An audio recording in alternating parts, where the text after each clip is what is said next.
Hello and welcome to another Agile Cool Kids podcast.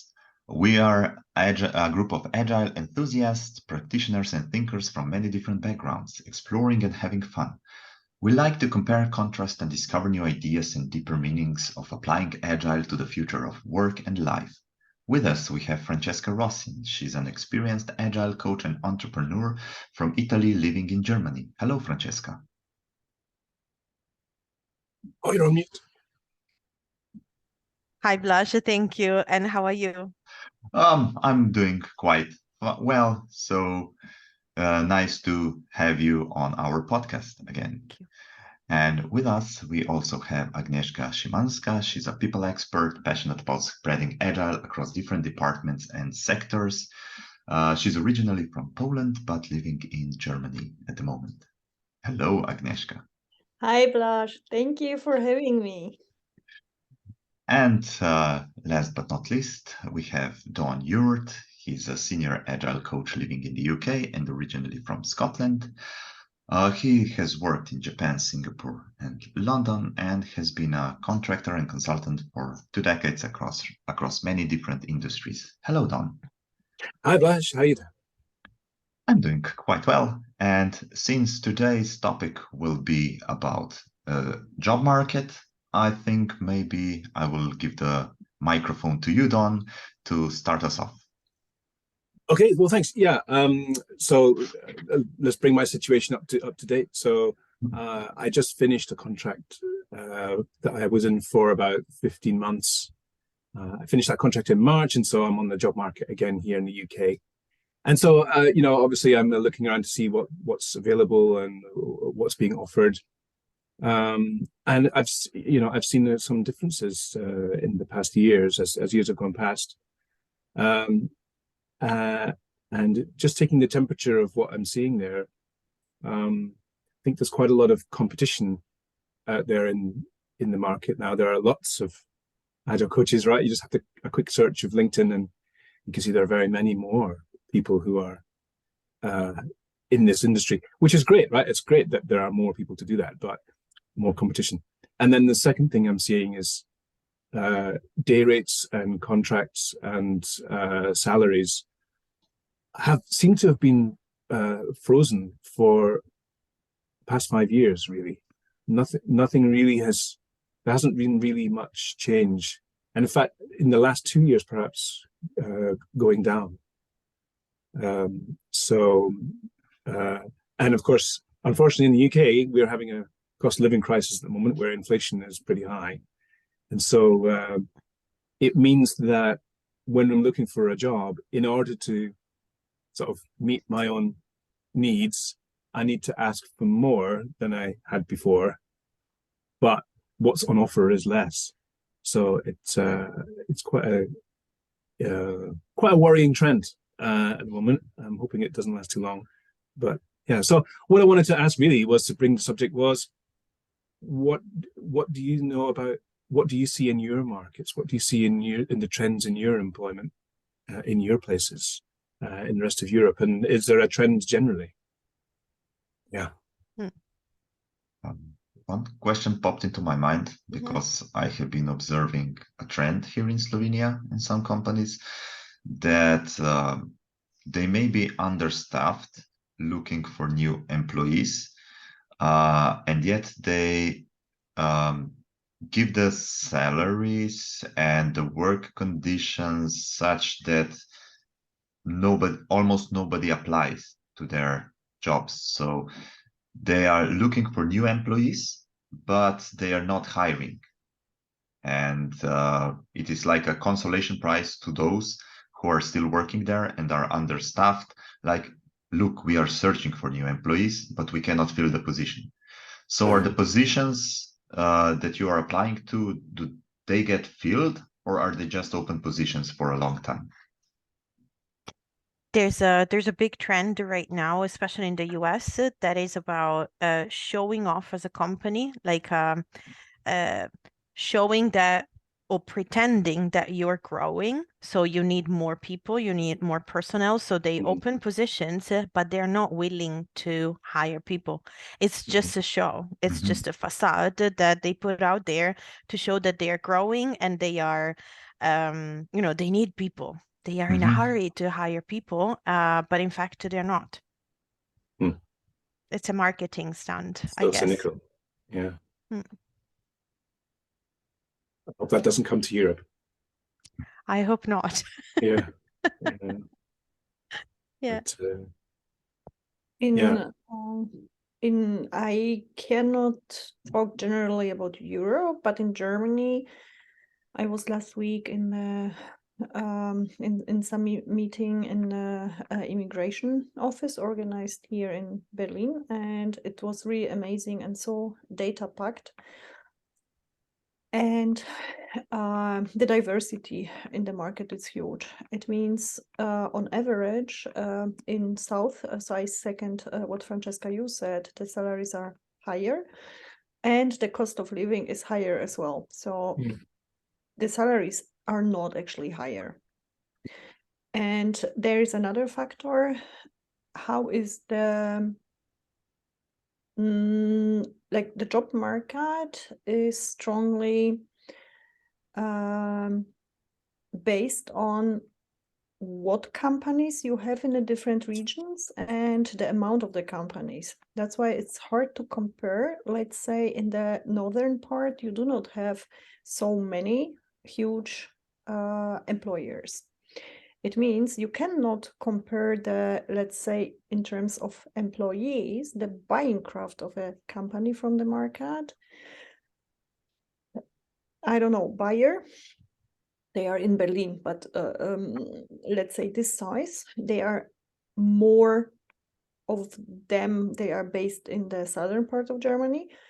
You cannot compare their salaries range, what they are able to offer with many northern Germany companies. They have like 100, 150, 50 employees. So that's a huge difference as well. Plus, very strongly more and more as a market tendency,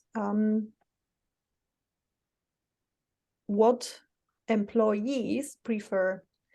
And it's getting more clear over the years. Some employees are targeting corporations and some very well thought over say, no, my target are companies up to 100, startups 300, and they are clearly preferring, I wouldn't say avoiding corporates, but preferring different type of companies, different spirit, different ownership scale, and so on and so on. And that's the huge, probably not huge, but that's a factor what I observe from the both company and employee size as well. With the market slowing down for Germany, I can definitely second that. And companies, they are doing many strategies to fill in the open position. Some, they are laying off even whole departments and then offering to employ people again on the current marking conditions. It's never the salary, it's in that type in that situation never higher, it's lower, and people have the decision to make. I'm going to, is that okay for me? Can I, from the perspective of paying my bills, can I do the same job for lower? Yes, no. If no, what alternatives I have on the market? And with generally markets slowing down, not everyone has huge opportunities to get at least the same money, not to mention higher money with the new job. Second way to deal with the market slowdown is hiring people with less experience and lower skills. Their expectations, salary expectation, are therefore lower as well. And the factor is whether those projects are going well or not, one of the factors is how well HR can explain that for some projects, if you need an expert, long story short, and you are hiring a working student, the probability it's gonna work well, it's pretty low. Mhm. And that's saving money on a very bad end. Yeah. And still, from the business side, you in few situations you will hear, okay, but because of the market situation, we do not have higher budget.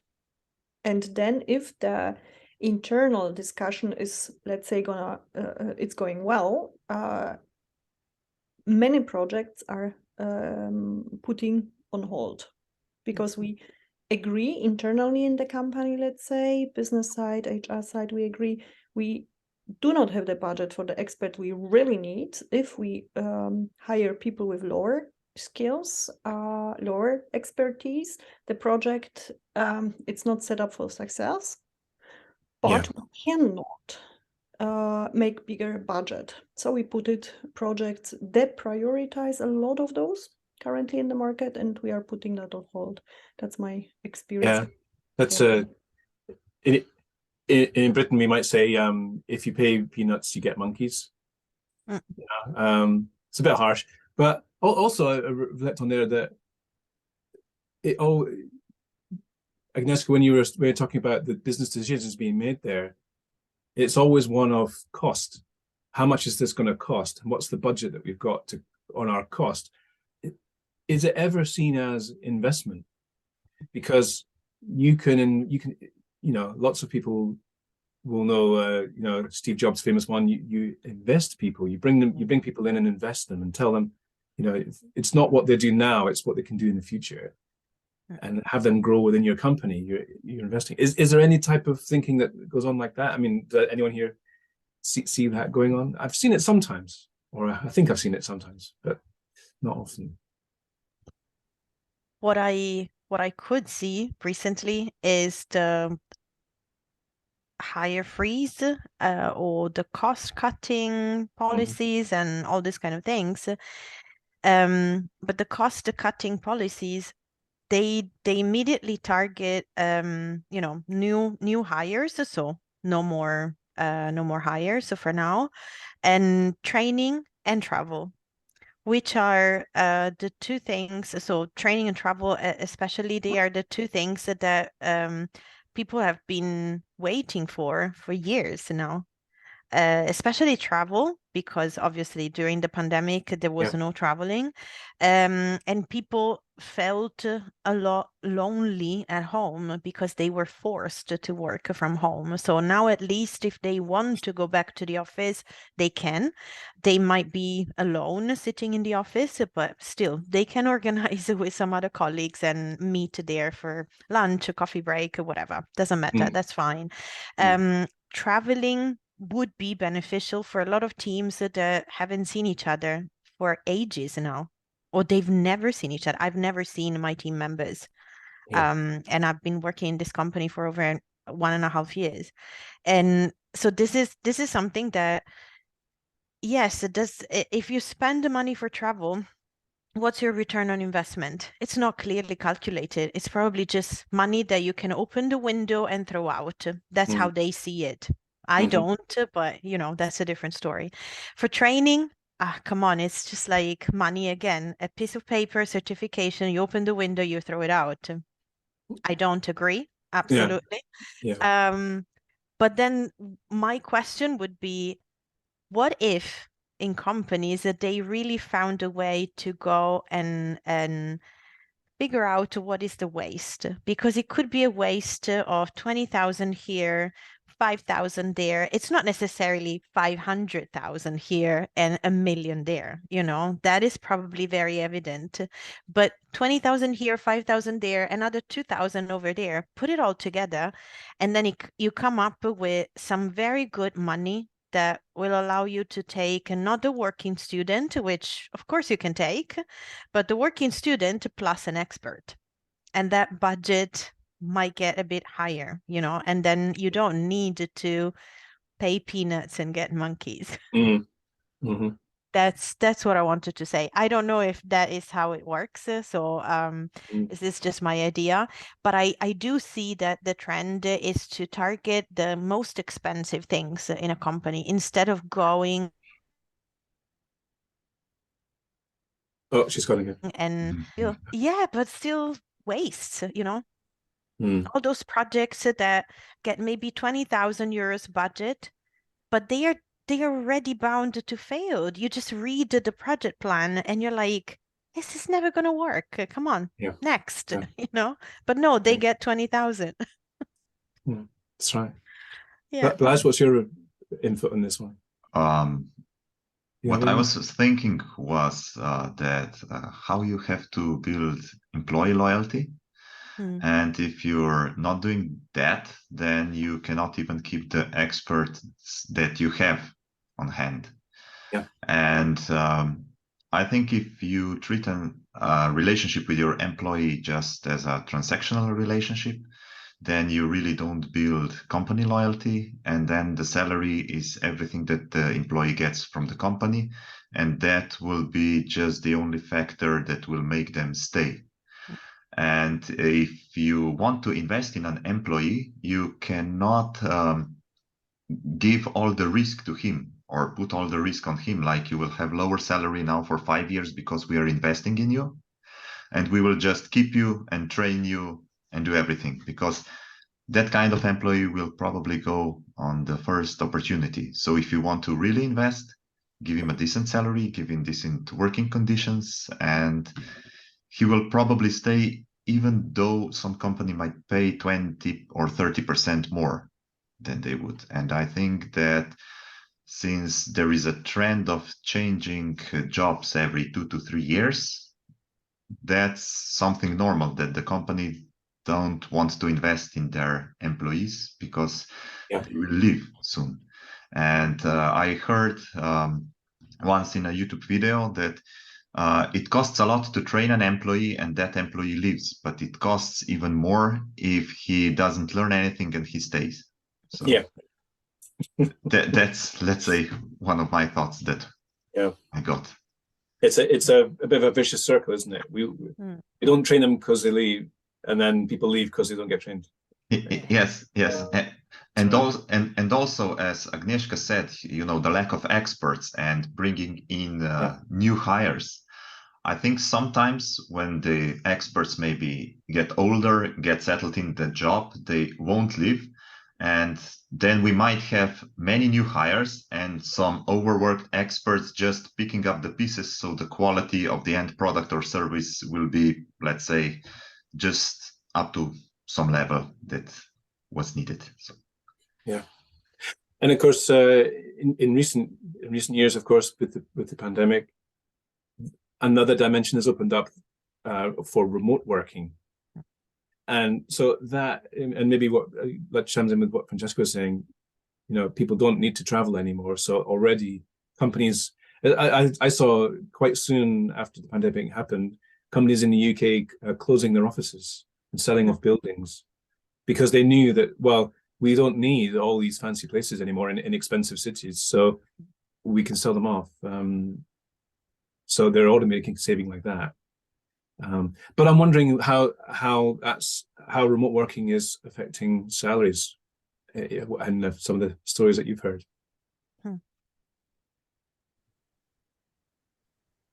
I heard many. Sorry, Agnieszka, would you like to go first? Okay. I heard just many developers have to compete, let's say, with people from India, from Pakistan, where the standard of living is much lower. And to a certain degree, I would say that it's very hard to compete with the cost of living nowadays here. But at the end of the day, I think it's your responsibility also to gain new skills, to learn something new and to offer something new to the job market. But I think there's not a universal solution for everything, because there is let's say, global disparities in the cost of living, in standard of living, and it's really hard to make a law for just one country what to do about it. But yes, remote working for me, it turned out quite well, but I think it's not as prevalent as I was hoping to be during the pandemic. In a lot of companies, especially if they have offices in other countries, they go for best cost countries. That's their hiring policy. So before picking a candidate from Germany that usually costs a lot of money, or France or the UK, they would go for countries in the eastern part of Europe or South America or India and Asia, because obviously they're I hate this term man hour, but that's how it's called. And the man hour for those countries is much lower. So not only they can get more people for the same budget, and they are experienced. I mean, they're not bad people. They're really cool. They are, they have a very good level. I'm not talking about the freshly out of university type of employee. Sure.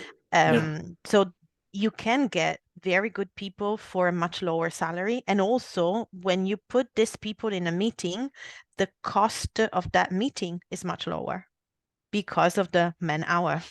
Yeah. So, yeah. Maybe you might prefer day rate. Yeah. Yeah, something like that. Yeah. Yeah, but it's still calculated in terms of hours, because they need to calculate how much a meeting costs, and that's how they call it. So sure. Yeah. Hourly rate. Yeah. But yeah, outsourcing has been going on for a number of years, and I guess remote working just sort of even accelerates that process. Yeah. Agnieszka, are you seeing that from your point of view? Definitely yes, and I want to add another dimension. We have globally huge differences in, let's call it generally, labor law. What is not allowed or forbidden in, let's say, Germany? That's the market I am experienced with in terms of labor law. The work contract and freelancer contract are very, very well and strictly defined, which is not the case. And I'm not saying it's good or bad. It's both at the same time. You do not have those regulations in other countries. It means even if you look in Poland, it's completely legal and normal for the market from the labor law perspective that one person work as a freelancer 40 hours basis, so full-time job for one company, which is illegal in Germany. And to put that into dimension, it's not exactly the case, but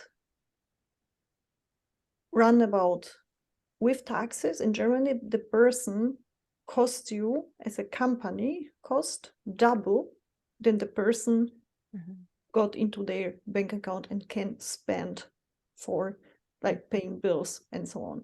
So your hiring policy has to define or customize those differences, that one person with similar skills living in Germany cost you, because you have to offer work contract, cost you the double than the same work, same level of expertise.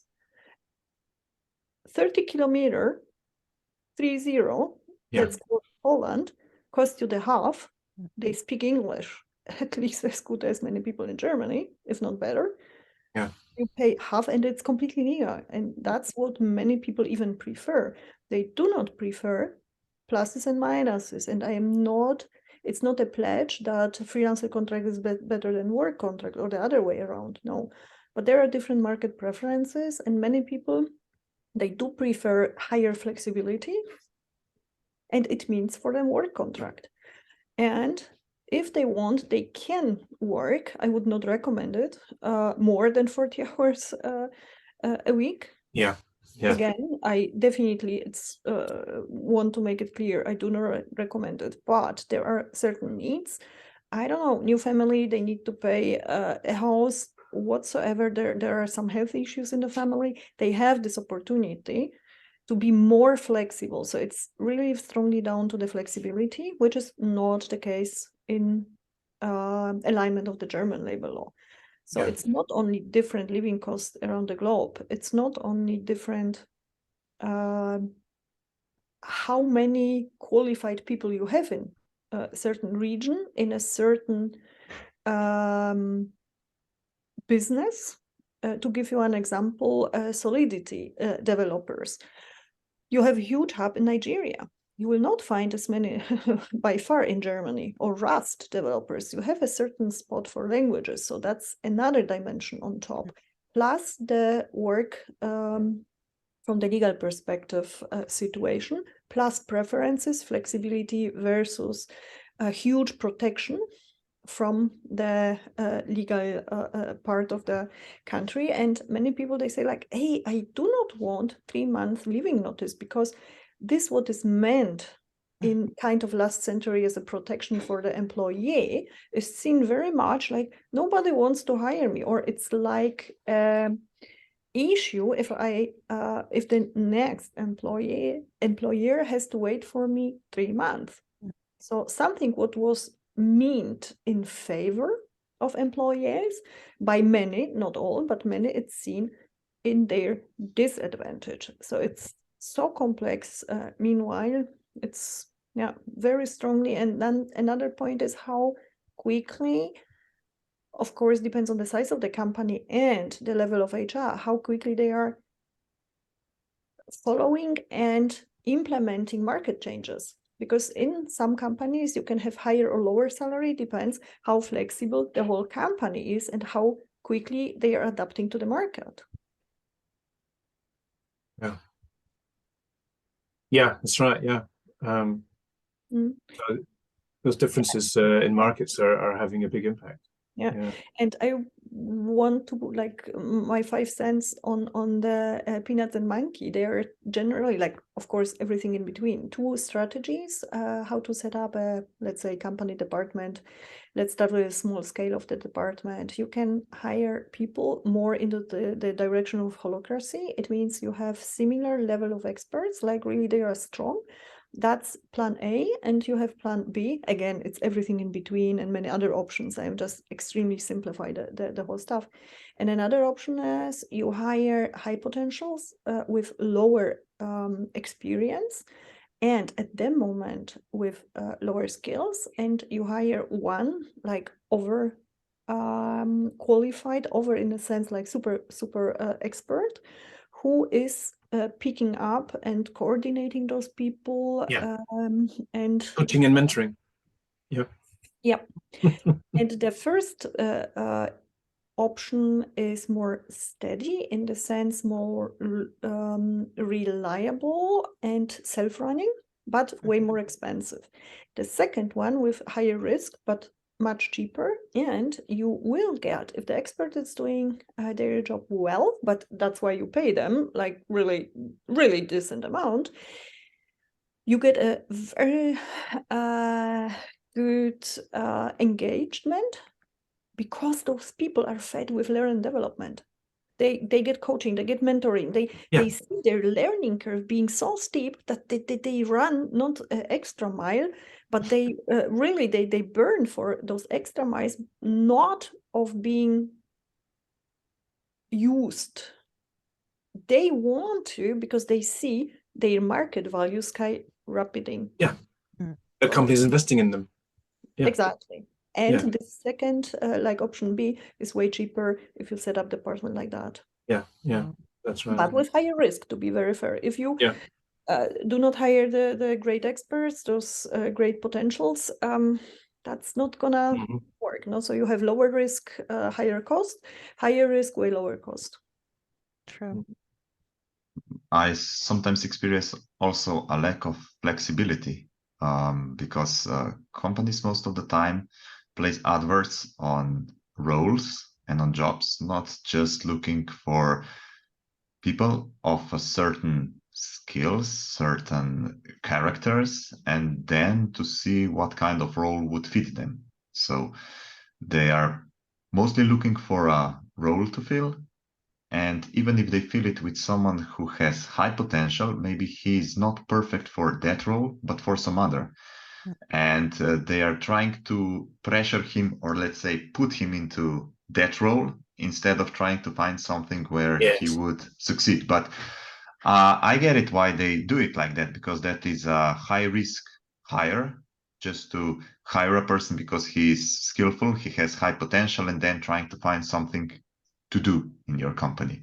Or they've got a job that actually it's not very attractive. I had that exactly to me a few months ago. A company interviewed me for a senior agricultural, and it all went very well, and they thought it was very nice, and they were saying all the right things, and we hit it off and all that.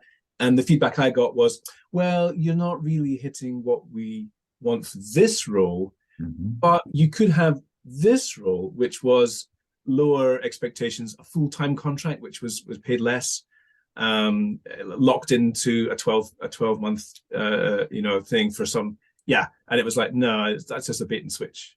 So we like you, and then you're a great person, brilliant, but yeah, we just want you to do that. So then another dimension I'm seeing is how it's affecting people, how it's affecting coaches, and maybe beyond, contracting market.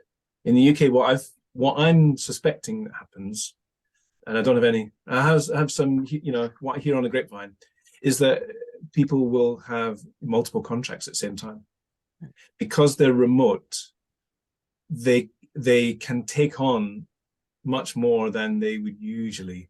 So, they might have one contract with one company, and they have another full-time Scrum Master at one place and a Scrum Master at another place, and they might have other side gigs going on too. They're doing that because the salary is just not good enough, or not very good.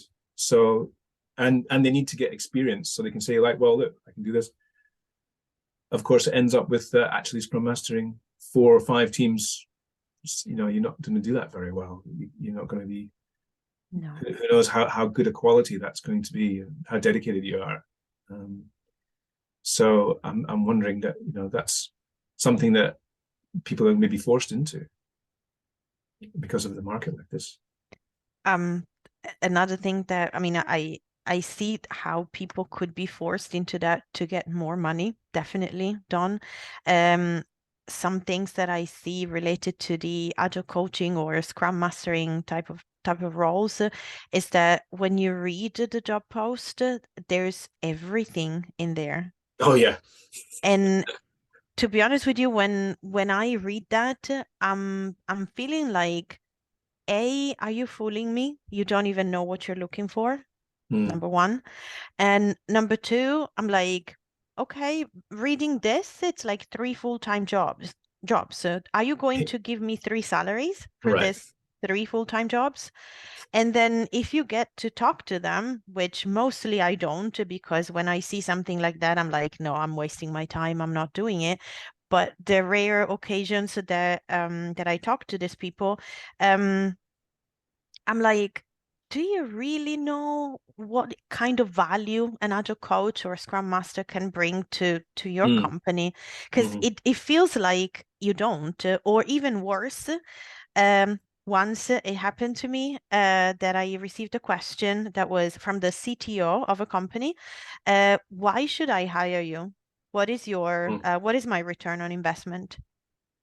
And then I'm like, okay, you really need an agile coach, but it's not going to be me. So yeah. Well, wouldn't that have been an opportunity? It would have, definitely. Yeah. However, this guy was definitely fixating on KPIs and lagging indicators. Right. And even after, I would say 10 minutes, 15 minutes conversation about outcomes and values and objectives and this kind of leading indicators, he still didn't get it. He still asked me, why should I spend this X amount of money for your position? How are you going to bring money to the company? Like, well, how can I explain that to you? I'm not making money for you. I'm helping your people making more money for you, or providing a better value for your customers. and for your internal customers and your external customers. So that's what I can do. No, I need money. I need to justify why I need another code to my boss. Okay. Yeah. Yeah, I experience, I wouldn't say on a daily basis, but close to the situation going for ages, why we need HR and why we need people in culture. And then I really make a handbrake with explaining to myself, you cannot rescue everyone in the market. And for some situations, positions, company, there is no money in the world. They should pay for me getting them or picking them up, like meet them where they are in the Stone Age, and bringing them to the digital age. Just like it's just not the right moment for them, not the right moment definitely for me. They need their time, they need their lessons, but exactly, Francesca, like you said, it's definitely not gonna be me. And I completely understand from the coaching perspective, people are in a different point of their development, but it's at least in the same way about me, how much I want to invest in. Yeah, sometimes I don't want to say from a coach perspective helpless, but let's say sometimes it's just not the right point in the time. Let's call it in that way.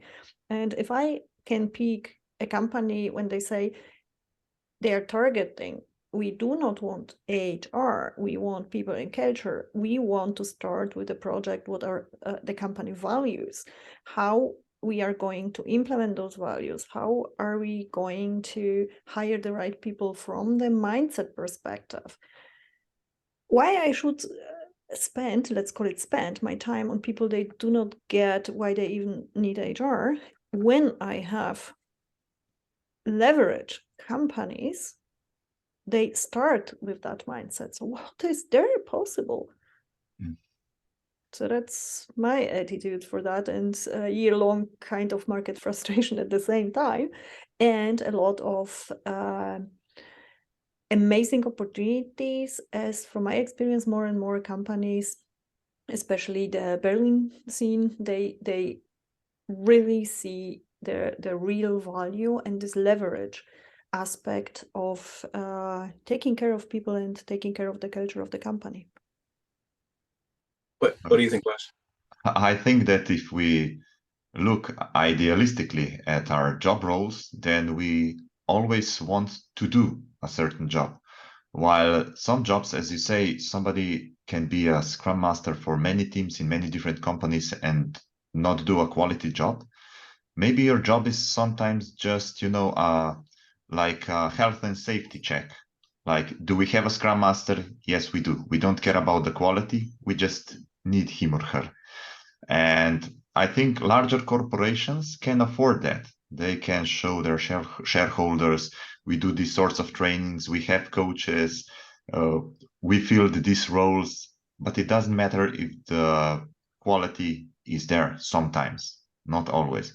And I think sometimes the job descriptions are so broad because if you fill that job description, doesn't matter if every task is done, but you filled it.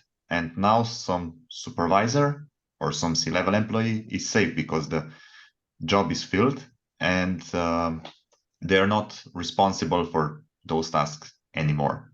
But it doesn't really matter if the quality is there, if all the standards are there. So I think that might be the case sometimes in certain companies. And So Francesca's. I'm gonna say one sentence. That's Okay. from both perspectives, corporates and startup scale-ups. It's again completely subjective. Flying under the radar in corporates is way easier than in startups when you have 30, 50, 60 people, and for people they really want to make a difference.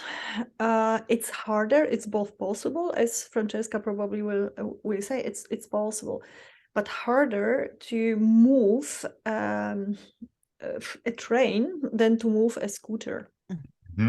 When you want to make an impact, it's just for me a huge opportunity with startup and scale ups when you have way less issue on the dynamic flexibility mindset.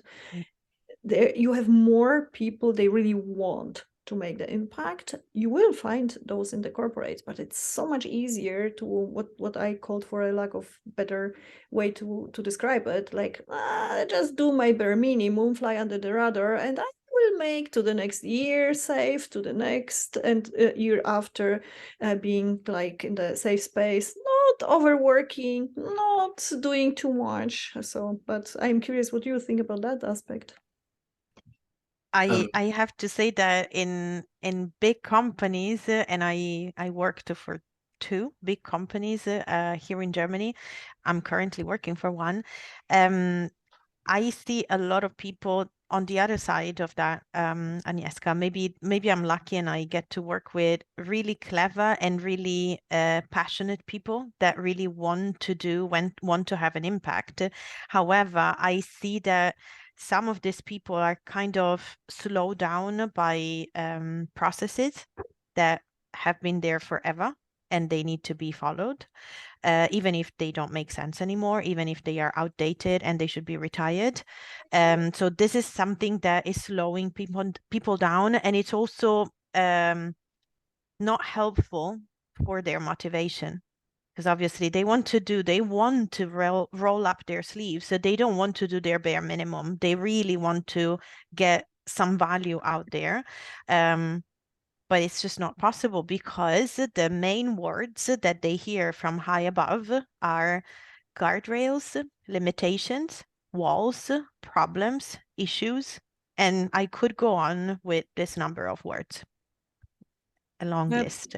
So this is happening, and it's unfortunate because there are lots of people who want to actually put something very good together and work hard on some things.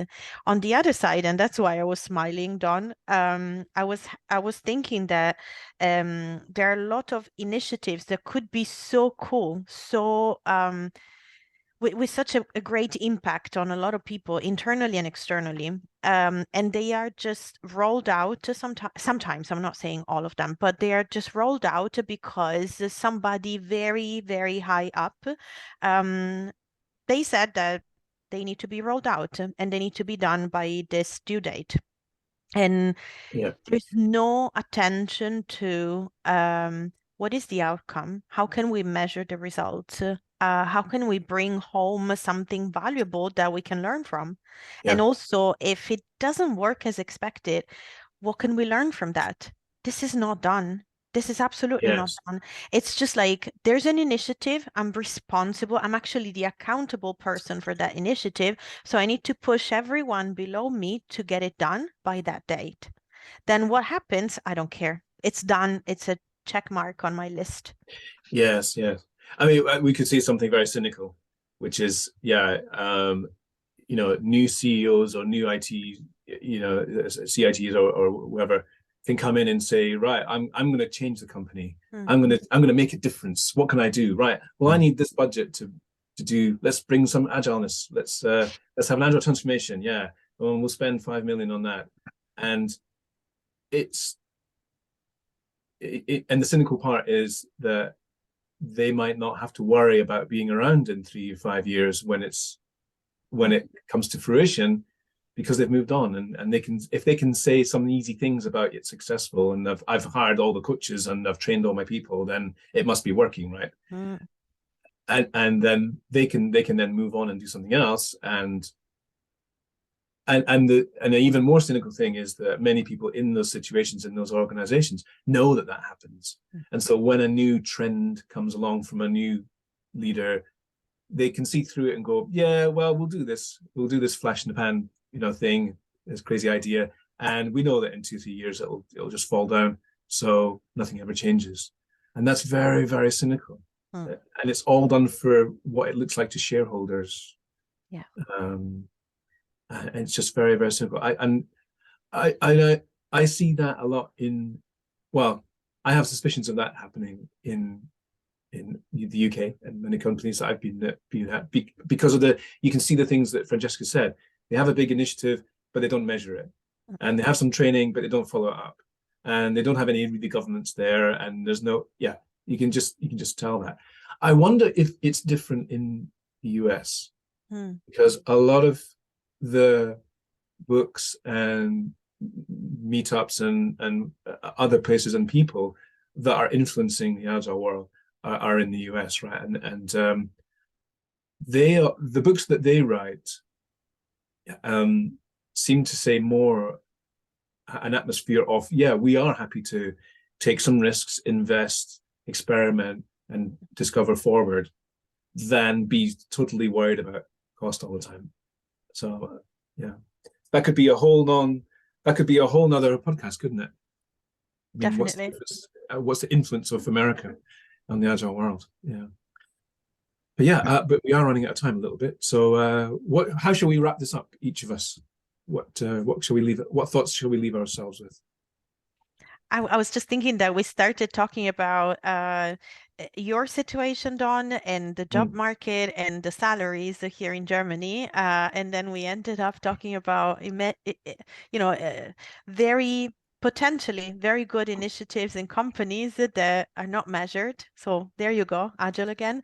So it's everywhere. We cannot get rid of it. So yes, and then we have a lot more ideas of our next podcast. So amazing. Yep. Thank you for the chat. And I would add a touch, what is one of my favorite topics. I wouldn't say like I'm super expert on it, but definitely I am some kind of expert, the cultural parts. And when we were talking about the salaries, different labor law regulations, a huge part what we didn't mention is how is the cultural fit in a huge sense.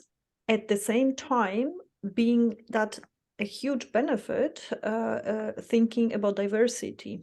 And this is what I was thinking, like US, how much it will impact, how much it is impacting, how much we need to translate, being conscious of the cultural differences, how and what exactly we're able to apply. And yeah, I would be super curious when we, in one of the next podcasts, could bring more of the cultural differences part, diversity, because this is something that I'm a huge fan of. And having in mind that we are all, each of us from different countries, lived in a good few more, including Asia. So that, I think, might be really a really great topic.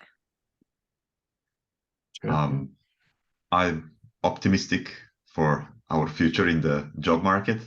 And I know as a freelancer, it's sometimes hard to get new clients, to get new opportunities. But still, my thoughts were that if I complain in my previous company and I change nothing, then I can start my own company. So that's why I'm looking for new opportunities in the market. And as I say, I think opportunities are growing, even for quite flexible work schedule, to work in different companies, different things. So if you are up for that, I think if you're up for doing different things like every day, every week, then I think the job market will be open to you. So yes. Yeah, that's an interesting one, Balazs. I think are you talking sort of more like the gig economy almost, or a sort of expansion of the contracting market where we might have contracts only for like a day a week, or 2 days a month, or something like that, with several companies. Exactly, or just 1 or 2 workshops.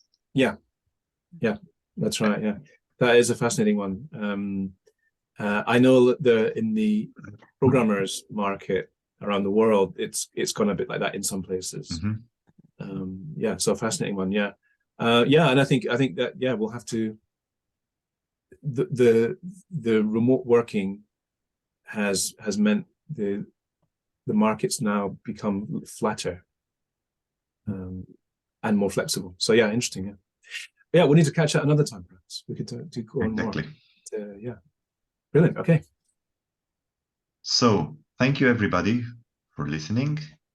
We hope to get your feedback, your comments, and maybe some potential new topics that you even might tell us what you want to hear. So thanks again, and see you in the next podcast. So goodbye.